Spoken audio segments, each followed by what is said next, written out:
अगर हम सबसे तेजी से ग्रो करने वाले देशों की बात करें तो उनमें अरब कंट्रीज का नाम टॉप पर आना तय है। दिन पर दिन अपनी पॉलिसीज और आइडियाज के चलते जिस स्पीड से ये आगे बढ़ रहे हैं वो दिन दूर नहीं जब दुनिया में इनके ही नाम का बोलबाला होगा। वैसे एक समय था जब अरब कंट्रीज केवल धूल से लथपथ घरों के लिए जाने जाते थे, और एक समय आज है जब ये उसी धूल पर पूरा का पूरा रेलवे ट्रैक बिछा रहे हैं। हमेशा आपदा में अवसर खोजने वाले अरब देशों ने इस बार जो कर दिखाया है वो काबिले तारीफ है। तो चलिए जानते हैं रेगिस्तान में रेलवे बनाने का पूरा किस्सा। एक समय जिन देशों का ग्रोइंग कंट्रीज की लिस्ट में दूर दूर तक नाम नहीं था, आज वही देश दुनिया को अपने एक से बढ़कर एक प्रोजेक्ट से चौंका रहे हैं। अब बात चाहे म्यूजियम ऑफ द फ्यूचर की करे या वर्टिकल सिटी की, अरब देशों का डंका दुनिया के हर कोने में बज रहा है। लेकिन फिलहाल हम उस प्रोजेक्ट की बात करेंगे जो शायद इन सबसे बड़ा और अनएक्सपेक्टेड था। जी हाँ, हम बात कर रहे हैं एथियाद रेल की, जो किसी मेगा प्रोजेक्ट से कम नहीं है, क्योंकि इस प्रोजेक्ट का मेन एम रेगिस्तान में रेलवे बिछाने का है, जो कि किसी बंजर जमीन पर खेती करने के बराबर है। क्योंकि सबसे पहले तो रेगिस्तान में काम करना ही किसी चैलेंज से कम नहीं है, उसके बाद रेत पर रेलवे का ढांचा खड़ा करना भी कोई छोटी बात नहीं। इसमें काफी रिस्क और प्रॉब्लम्स आ सकती है, पर अपने मन की सुनने वाली एमिरेट्स कंट्रीज ने इस चैलेंज को भी एक्सेप्ट किया, और बेशक आने वाले कुछ सालों में इनका ये ड्रीम प्रोजेक्ट दुनिया के सामने बनकर खड़ा भी हो जाएगा। इस प्रोजेक्ट को पूरे होने से पहले इसकी शुरुआत की कहानी भी जानना जरूरी है। तो कहानी शुरू होती है एक मीटिंग से, जो कि जीसीसी के बीच सालों पहले रखी गई थी।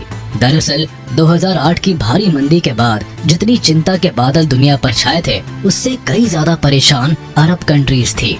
रीजन था ऑयल के दाम में भारी गिरावट। अब जो देश ऑयल के बिजनेस से ही आगे बढ़ रहे हो, उनके लिए तो डेफिनेटली ये एक टेंशन की बात थी। पर मीटिंग में सोचने समझने के बाद जीसीसी के सभी 6 members Saudi Arabia, Kuwait, United Arab Emirates, Qatar, Bahrain और ओमान के बीच रेलवे प्रोजेक्ट पर काम करने का फैसला हुआ, और सभी ने रेलवे प्रोजेक्ट पर स्टैंप लगा दी, जिसका मेन एम 6 देशों को आपस में कनेक्ट करना था, जिससे बिजनेस में फायदे हो सके। वैसे इस प्रोजेक्ट की पूरी कॉस्ट को सभी 6 नेशंस के बीच डिवाइड कर दिया गया, जो करीब 100 से 200 बिलियन डॉलर्स के आसपास था। अब इस भारी भरकम कॉस्ट से ही आप इस प्रोजेक्ट की अहमियत का अंदाजा लगा सकते हैं। हो सकता है कुछ लोगों के मन में सवाल आया हो कि जब पहले से ही इतनी तंगी थी तो इतने पैसे लगाकर इस प्रोजेक्ट को खड़ा करने की क्या जरूरत थी। लेकिन मेरे दोस्त, असली पैसा बिजनेस में है, और बिजनेस आगे बढ़ता है ट्रांसपोर्टेशन से। चाहे एग्जाम्पल के तौर पर आप ब्रिटिशर्स को ही ले लीजिए, जिन्होंने अपने बिजनेस को बढ़ाने के लिए भारत में सबसे पहले रेलवे लाइन, टेलीग्राम की पूर्ति करी। बेसिकली ये सभी 6 देश अपनी इकोनॉमी को ऑयल और गैस से रेलवे पर शिफ्ट करना चाहते थे, जिससे कि इकोनॉमी और बाउंस कर सके। ये रेलवे लाइंस इन सभी देशों के पोर्ट्स को मैन्युफैक्चरिंग हब से कनेक्ट करेगी, जिससे कि पोर्ट्स और अर्बन सेंटर में बिजनेस इजीली हो सकेगा। यही नहीं, इस रेलवे लाइन से सबसे पहले तो सभी 6 गल्फ कंट्रीज के रिश्ते स्ट्रॉन्ग होंगे। दूसरा, गल्फ नेशन के ट्रांसपोर्टेशन सिस्टम में एक बूम देखने को मिलेगा, और कार्बन के यूज में रिडक्शन होगा, जिससे ओवरऑल इन सभी देशों को अच्छा खासा फायदा होने वाला है। अब प्रोजेक्ट के फायदे गिनते समय हम इसके चैलेंजेस को कैसे भूल सकते हैं, क्योंकि रेगिस्तान की रेत में बिछी रेलवे लाइन को कभी टनल्स तो कभी माउंटेन्स में से निकालना कोई गुड्डे गुड्डियों का खेल तो है नहीं। इसमें आपकी सोच से परे मेहनत और कमाल के आइडियाज लगाना तो तय है। ऊपर से बिलियन ऑफ डॉलर्स जब किसी प्रोजेक्ट में लगते हैं तो उसकी अहमियत अपने आप ही बढ़ जाती है। यहाँ काम करना डिफिकल्ट इसलिए भी है क्योंकि रेगिस्तान में जो सूरज आग बरसाता है वो सहना मुश्किल नहीं, नामुमकिन है। इसलिए गर्मियों में यहाँ दिन की जगह रात को काम किया जाता है, क्योंकि रात को यहाँ का टेम्परेचर करीब 30 डिग्री सेल्सियस हो जाता है। इसके अलावा रेत पर काम करना भी बहुत मुश्किल पड़ता है। पर ज्यादा परेशानी न उठाते हुए इन सभी नेशंस ने उन देशों से सीख ली जो पहले से रेत पर रेलवे का काम कर चुके हैं, जिसमें चाइना, सऊदी अरेबिया और मॉरिटेनिया आते हैं।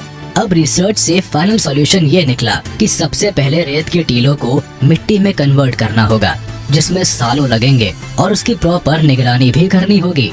जिसके बाद रेलवे कंस्ट्रक्शन में आने वाली परेशानियों को कम करने के लिए यहाँ स्टैंड फिल्ट्रेशन सिस्टम और सैंड फ्लो लगाया गया।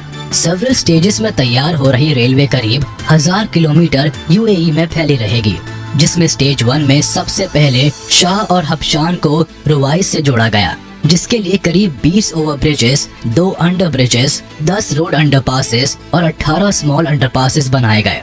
इसके अलावा कंपनीज ने 2 फैक्ट्रीज और लगाई जिससे कि कंक्रीट रेलवे स्लीपर्स बनाई जा सके, जिससे रेलवे ट्रैक्स का बेस बनाया जाएगा, जिसमें स्पीड से लेकर स्मूथनेस तक हर चीज का ख्याल रखा गया है। बात अगर स्टेज 2 की करें तो वो अभी भी पूरी नहीं हुई है, लेकिन प्लान के अकॉर्डिंग इसमें रुवाइस को गुआई फत से यूएई बॉर्डर के करीब जोड़ा जाएगा, जिसके लिए 2020 में ऑलरेडी कंस्ट्रक्शन शुरू कर दिया गया है। साथ ही सेकंड स्टेज में करीब 605 किलोमीटर रेलवे नेटवर्क्स को और बढ़ाया जाएगा, जिसमें गुआईफत को फुजायरा से कनेक्ट करने की बात की गई है। तो कुल मिलाकर सभी 6 अरब देशों ने अपनी ग्रोथ के लिए अपनी डिपेंडेंसी को बड़ी ही अच्छी तरह से शिफ्ट किया, जिसमें पैसा तो तमाम लगा है, लेकिन एक बार जब ये बन जाएगा तो डेफिनेटली इन सभी देशों की चांदी ही चांदी देखने को मिलेगी।